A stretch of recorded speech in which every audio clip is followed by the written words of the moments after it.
The F1 2023 launch season is well underway. We've had the usual Haas just tweeting a photo on the timeline, and then a very underwhelming Red Bull launch. Come on out, brother. Brother? CEO Brother? of All right, brother. tremendous success. Come You on, guys brother. have achieved at Let's Oracle show the Red Bull. car. I don't think you can call it a rally. Why are we This car's talking going about from- rally from, cars? And following that 1 hour waffle, that was very disappointing. It got me thinking, what are the weirdest car launches that F1 has had in history? And kind of nicely, 2 years ago, F1 themselves made a top 10 F1 car launches video. Maybe not the weirdest, but also some of the coolest as well. So let's take a look at what F1 car launches used to be like. Right, we're starting with number 10, and it's the Honda Unveil Unique Earth Car livery for 2007, and straight off the bat, you can tell there, like, can you imagine a modern F1 team pulling up with a livery? Like, the memes, the relentless criticism and just banter on the timeline would be unreal. Look at that! Look at how gopping that is. I'm curious, because Jensen, and you know what, look, I'm a Jensen Button fan, but my man here is talking as if he enjoyed unveiling this livery. It's fantastic, I must say. It looks fantastic, I must say. Jensen, we know you're lying. This is the most PR answer ever given. This is actually maybe where PR answers began. Because let's take a closer look at this. This is on the top of the chassis. Imagine rocking up into the F1 car and going, yeah, okay, cool. Yeah, this is it. We've got what looks like a year 5 art project on the car. But like, that cut there is so hard. Why? Couldn't you just blended it in a little bit? Like that hard cut and it's just black. Rubens didn't look like it wanted to be there. That was sensational. What a beginning. Now that car launch made this list just because of the livery alone. Nothing really jazzy with the car launch, but look at this. Renault take to the streets of Roma in 2004. This is epic. This looks sick. Like, look at that crowd. Like, this is giving me F1... What was it called? F1 Live London. They did it a few years ago, back in 2017, which I actually got the privilege of attending as well. Here in the streets of London. I think it was in, I want to say, Trafalgar Square. They did, like, an F1 show run with a load of F1 cars. And it was epic. And this is giving that same kind of vibe. Like, imagine just turning up to a city where they're launching a new F1 car and they drive it. That's one thing. You don't see any teams driving their cars much. I mean, I think Mercedes sometimes have shaken down their car like immediately on the day they launch their car. But as of late, there's a lot of like, we're going to take all our time till pre-season to actually make the real car, and we'll show you a fake show car or last year's car, pretty much in the case of Red Bulls, for the launch, and then you'll see the real car, which I get now in modern day F1. Every little bit counts, but you know, it was really awesome back in the day. It must have been, you know, to be able to actually go and watch the car in action off the bat. Number 8, Benetton reveal 1996 car in ancient Sicilian town, and what is this get up? What is going on here?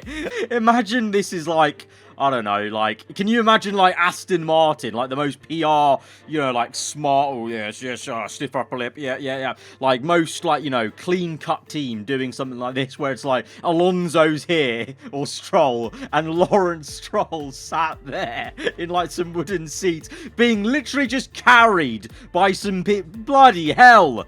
These guys have a job. This guy's massive. I mean, look at it. Look at the location.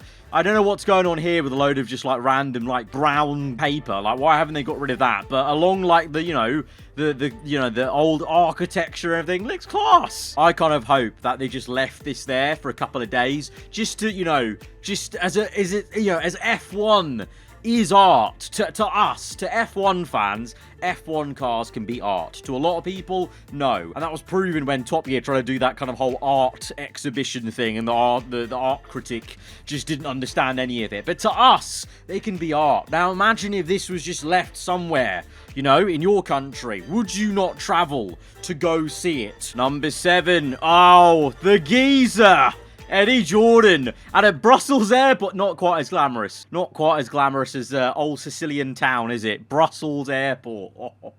It's DHL, though, delivering the 2002... That's quite clever, you know? DHL, delivery, air freight. Makes sense. It makes a lot of sense, actually. Very yellow overalls, but no, I rate that. I get what they're going for. That's, you know, a little bit clever. Works, isn't it? You know, like Red Bull, they're sponsored by Oracle. Could there not have been, like, some sort of really fast digital launch using Oracle cloud-based technology to deliver the car instantly in 19 seconds because it's the RB19. Like, you know, this all could have been better than hearing a man say, brother, for like, you know, 500 times through the evening. And that guy wasn't even the host. It was actually me taking the piss of him on the stream. All right, brother. They are launched with a split livery ahead of 1999. That's the next one up.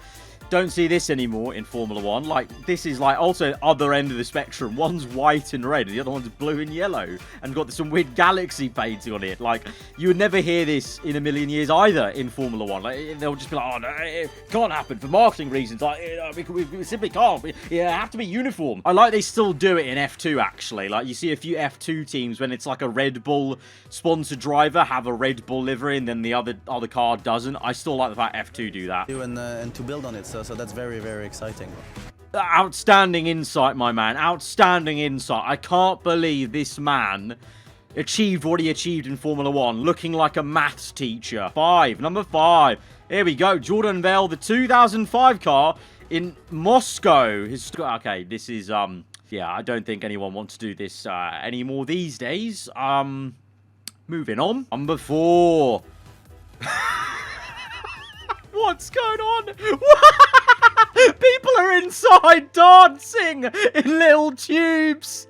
The Sugar Babes helped launch the 2004 Sauber in Austria. I did not watch F1 in 2004, so I did not see this live. I would have loved to. I mean, I would have been too young to understand what was happening, but oh my days. This is like someone thought this up whilst they were on acid or something, or high. Like, that couldn't have been done sober. And then the Sugar Babes turn up and launch the car and have a little concert. As you do. See, we've lost the glamour. We've lost the... Where are big top artists now? Doing a little dance act whilst we launch the car. You know, I'm sure now that with social media, many hardcore F1 fans would probably protest any sort of musical act with a car launch, wasting our time. But to be honest, I'd rather have a musical act like the Sugar Babes at the time, massive in 2004, than a load of American spiel for an hour about Red Bull. This is just an awkward scene as well. This is the 3 characters you created in like a open world game in the cutscene next to F1 drivers and guys in suits. Then show off the Challenger and then ooh, underwater. Okay, that's sick. I like that. That's cool. That's cool. This is it. Where is any of this? People used to be so innovative with these car launch. Now it's just like, yeah, we're really happy about last season, and yeah, we're looking forward to the challenge next year. I guess here's the car. Yeah, there we go. Jensen, my man, featuring in 2 of these. Look, it's no surprise. No surprise Jensen Button is involved in 2 of these cool car launches, okay? I definitely do not have an agenda at hand. Stay put. Stay. Oh, here we go. Number 2, the Spice Girls launching the 1997 McLaren. Oh, what an event. There you are. Big stage, big crowd, performance. Look at it. And then a random man waves a flag. It was really quite unusual. Yes, Dennis, it was very unusual. But can we go back to this man?